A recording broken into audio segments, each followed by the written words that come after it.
Hello friends, it's me, and today let's uncover a hidden secret. Let's check out Game Theory. Brawl Stars lore is hiding a dark secret from the game theorists. Together, let's go. Let's start.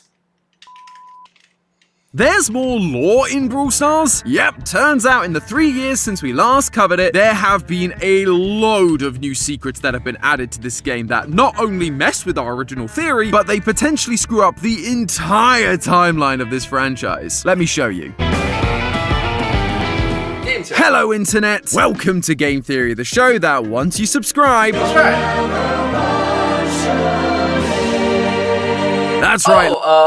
Hello Internet, welcome to Game Theory. Loyal theorists, we're finally paying another visit to the amusement park turned battle royale, Brawl Stars. If you don't remember, 3 years ago, we teamed up with Kairos to help break down the hidden lore of this game because Matt and I initially weren't sure that there was going to be much in a top-down mobile game, but boy were we wrong. There was a secret hidden radio station, mysterious packages sent to YouTubers like Kairos, and the piece de resistance, a video designed to attract investors into financing the theme park. Trust me, He mentioned 3 years ago that was during COVID-19 global pandemic period. It's more interesting than it sounds. This thing was full of references, cries for help, and surreal visuals that would make anyone's head explode. We discovered that this game was taking place in a theme park known as Star Park, and the matches we've been playing on our phones, they're completely real. As the host puts it, in the future, the children control a glowing rectangle. To do this, Star Park built a model version of the park full of these brawlers for us to control. But it turns out these brawlers aren't just mindless toys we're playing with. Throughout the video, we saw people asleep while still moving around, including some real-world versions of brawlers. This tied into Star Park's hidden radio station, the WKBRL, which would keep telling us to stay asleep, to not awaken, and to continue exercising and smiling throughout the day. This is your smile reminder. Smile. Smile. Smile.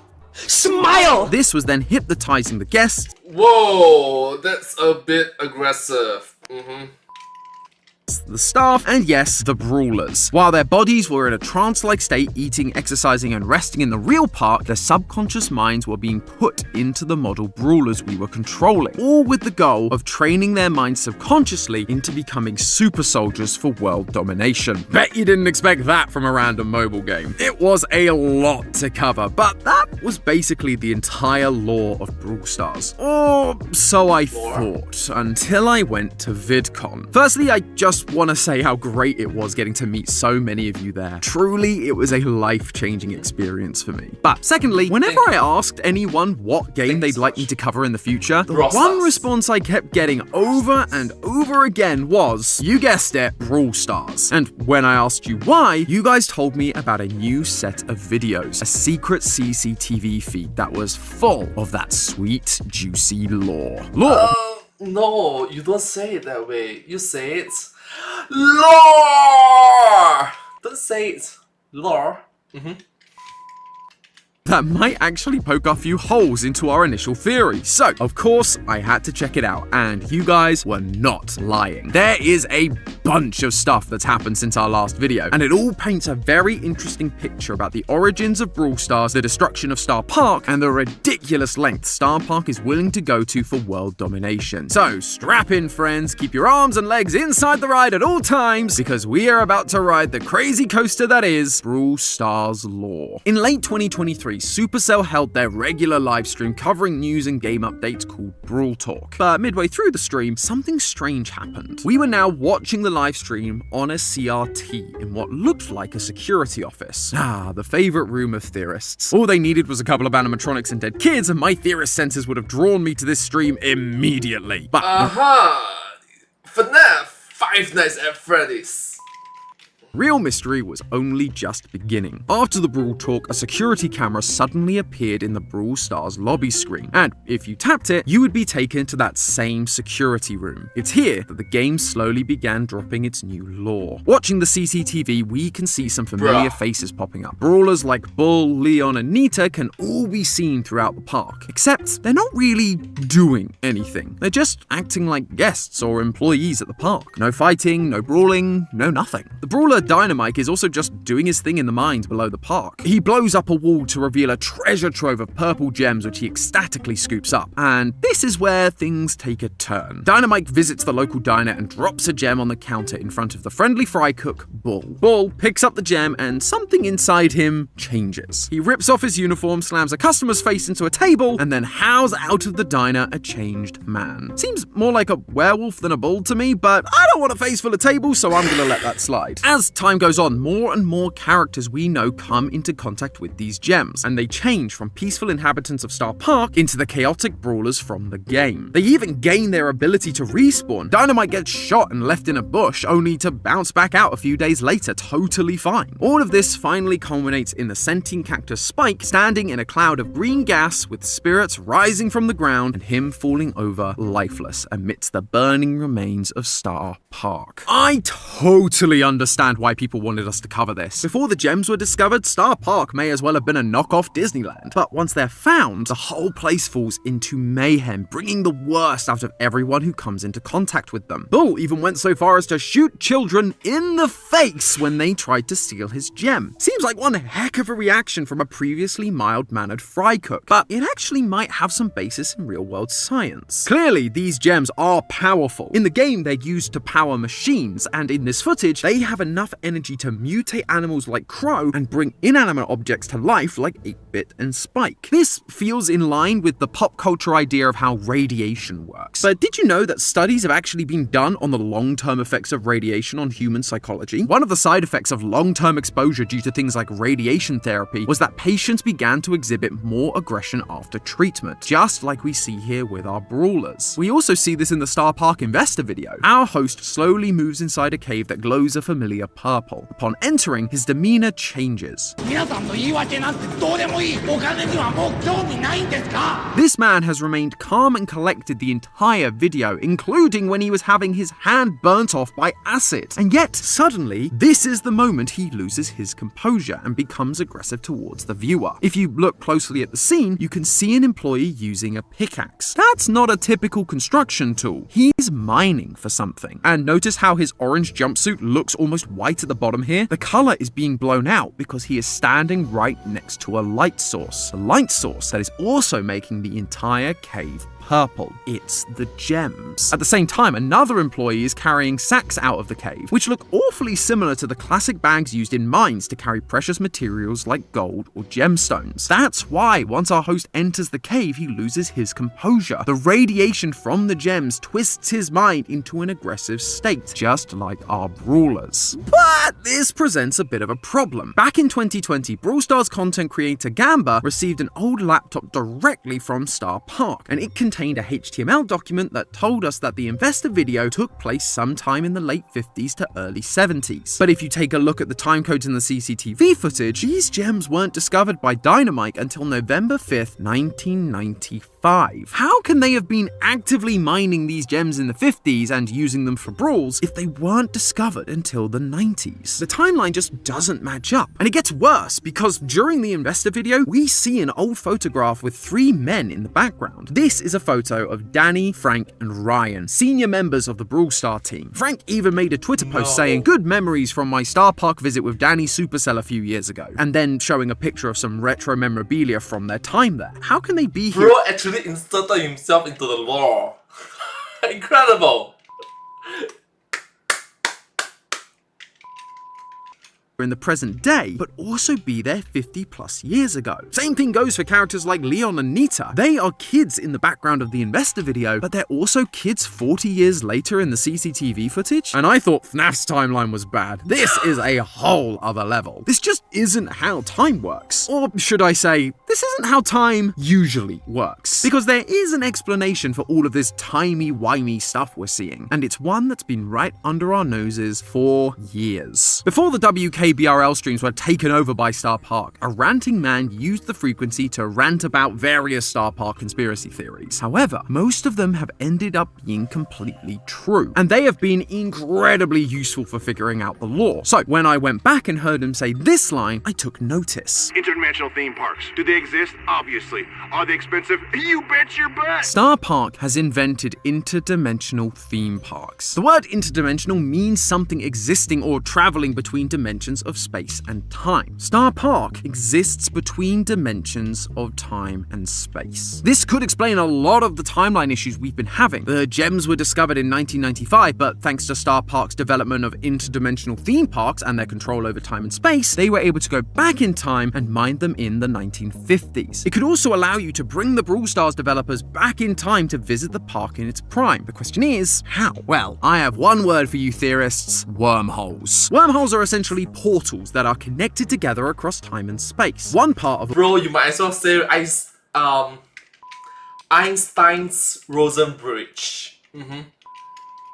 a wormhole could be here, in our universe at this very point in time, while the other end could be in the past, in the future, in a distant part of our universe, in another dimension entirely, or any combination of those. Right now, wormholes are just hypothetical, but they do follow Einstein's general rule of relativity, so they are technically possible. We just never managed to create or observe them. Star Park, on the other hand, seems to have figured it out. A couple of weeks before the release of the investor video, players were able to access a new minigame called Project Laser. It's a retro scroller shooter where you control the character 8-Bit as he shoots enemies and meteors across the cosmos. As you do, you come across a strange portal. If you follow your gamer instincts and just shoot it, you can fly through it and find yourself in a new world full of slug versions of our brawler friends, and a large dome that looks strikingly similar to Star Park's central dome. 8-Bit used a portal and is now in an alternate dimension. Star Park still exists, the inhabitants are just slugs instead of humanoids now. That, ladies and gentlemen, is what I call an interdimensional theme park, accessed by a wormhole. This isn't just a fun minigame either. If you paid close attention to the starting screen, there's a message telling us that we're about to access 8-Bit's core memory files. These events are real events from his memories. We saw 8-Bit come to life in the CCTV footage, and then at some point, he did find a wormhole, and he did travel into an alternate dimension that has its own Star Park and brawlers. We also see brawlers using portals in other games made by Supercell. In Clash of Titans Egypt map, we can see Shelly poking her head out of a portal, appearing in a universe she doesn't belong to. Even more recently, Supercell released the game Squad Busters, where you can combine the forces of all the characters from across their franchises, including Brawl Stars. The promotional materials show these characters entering the world through these chests with a purple spiral on them. Portals are often depicted as spirals, and the purple, well, remind me what color. And normally when that happens, you need to be isekai'd by Truck-gun.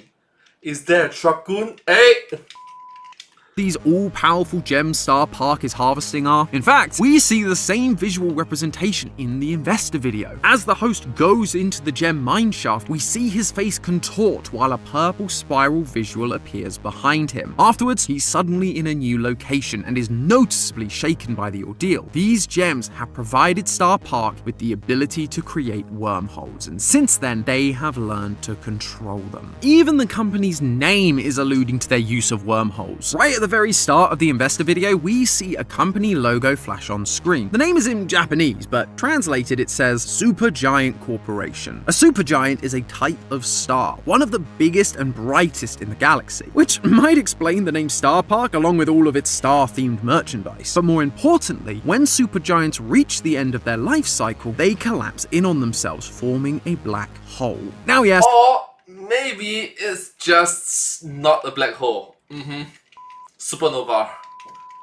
black holes are not the same as wormholes. A black hole is basically a one-way trip to nothing. But scientists have theorized that you may be able to connect two black holes together, or that a black hole could connect to a theoretical white hole. In both cases, that would turn a black hole into the opening of a wormhole. And what do we see at the end of the CCTV footage in 1995? A completely destroyed Star Park. A dying star, if you will. And when the star dies, it creates a black hole. This destruction in 1995 led Star Park to harness the power of the gems and create wormholes in order to go back to the 1950s and start over. It's kind of poetic when you think about it. But why are we seeing other versions of the park across dimensions like in 8-Bit's minigame? If the goal was just to fix their failed attempt at a park and become a bigger success, they could have done that with just one time travel trip instead of going interdimensional. And good luck trying to explain that cross-dimensional revenue when tax season comes around. It just doesn't feel like a viable business move, and that's because it isn't supposed to be. In our previous theory, we proposed that these brawlers had their minds separated from their bodies. Star Park was putting the minds of the brawlers into these tiny models that we see in the investor video in order to train them as super soldiers. Their bodies would remain active inside the real park, eating, exercising, and resting, all while in a trance-like state thanks to the Star Hat and WKBRL streams. Meanwhile, their subconscious minds were inside these models, able to partake in thousands of brawls, all while being controlled by us players. When they died in the game, they'd just have their minds transferred into a new model and go again. Eventually, they'd be pulled out of their trance with all the knowledge and experience of battle, ready to take over the world. At the time, this was our way of explaining how the characters were able to respawn. But as we saw in the CCTV footage, these characters kinda just can respawn thanks to the power of the gems. However, while the justification for their respawning may have been debunked, I still believe we're on the right track with the super soldier idea. We just need to think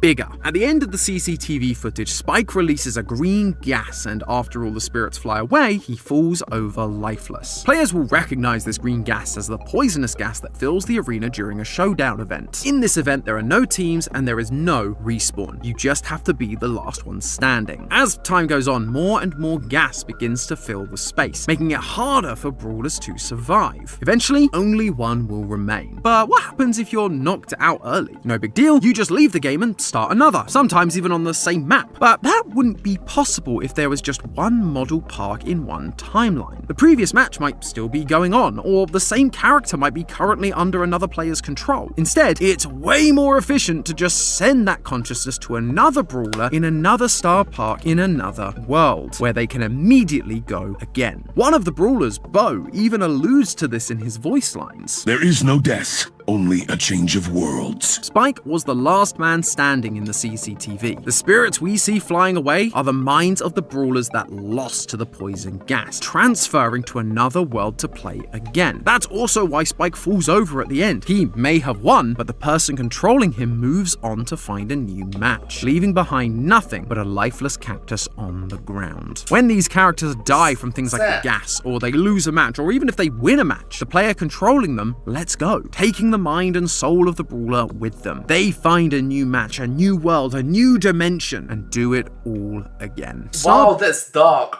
You win, you lose, there's victory, there's defeat, it doesn't matter, it's inevitable. Park's plan is so much bigger than we ever realized. Each game we play, each game anyone plays, it's not a model park. It's a real park from a random point in time and space being destroyed. Star Park doesn't even care about the damage anymore. Every one of these battles helps them train their hypnotized brawlers' minds into becoming super soldiers for interdimensional galactic domination. So a few thousand parks get destroyed. So all the investment spent on the parks is lost. So a few thousand park guests get caught in the crossfire. That's just the cost of doing business. They've got infinite galaxies and timelines at their disposal, and with that many brawls happening across an infinite universe, I think we may have underestimated just how many of these super soldiers they have waiting in the wings of that original park, ready to wake up and take control of the multiverse when the time comes. But hey, that's just a theory. A game theory! Thanks for watching. Who'd have thought there'd be so much lore in a mobile game? We did, actually, and you can jump through the wormhole on screen to see for yourselves in our theory on Merge Mansion. Enjoy the ride, theorists. Well, thank you so much, hope you enjoyed, subscribe, thank you. But hey, that's just a theory, a game theory. Thanks for watching. And I hope to see you in my next video. Thank you so much, subscribe. Truly, thank you so much. I think it was a very cool video to watch, quite unique.